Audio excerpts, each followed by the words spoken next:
Thank you very much. And I now therefore call Chris Ward from Guildford to summate on the motion.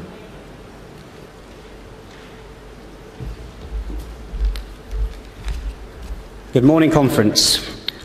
Whilst the motion welcomes the lifting of the outright ban, the changes do not go far enough.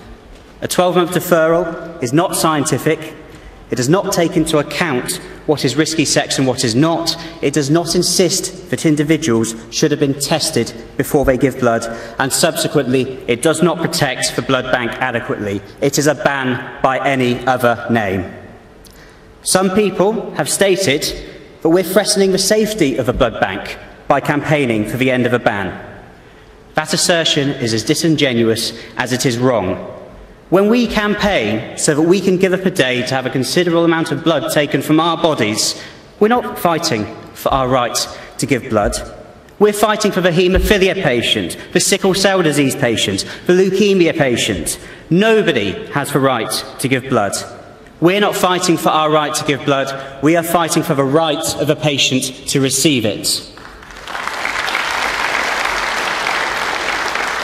Until the review announcement, a man who once had sex with another man in the 60s, 20 years before the start of the HIV/AIDS epidemic, and has since tested negative, was banned from donating blood for life. However, a woman who 13 months ago had unprotected sex with an HIV-positive person can give blood today. Most disgracefully, the criteria will not insist that she should have been tested before doing so. That was never scientific. I don't need SABTO, the government, the National Blood Service or the NHS to tell me that that criteria was completely and utterly insane. We now, of course, know a lot more about these infections than we did in the past. Most importantly, we know who can catch them. The answer? Anybody. HIV, Hep B, Hep C, they don't care who they infect. They don't discriminate. It is nonsensical to have criteria based on statistical groupings when we know exactly how disease is transmitted and can base it on that instead. Base it on the risk of our behaviour. That way you don't exclude healthy donors from giving blood. That way, you ensure that those who genuinely are high risk are excluded. Judge our risk on what we do, not who we do it with. We need to shout it out loud till the NHS shout it out loud. HIV is not a gay disease. There is one common line of opposition to my proposal of basing criteria on the risk of individual behaviour, and it's this. What if gay and bisexual men lie about their sexual history? Well, there's a simple answer to that. If you wanted to lie to give blood, you'd have done so already. You can do so already because, at least as far as I'm aware, there's no 100% accurate test for gay.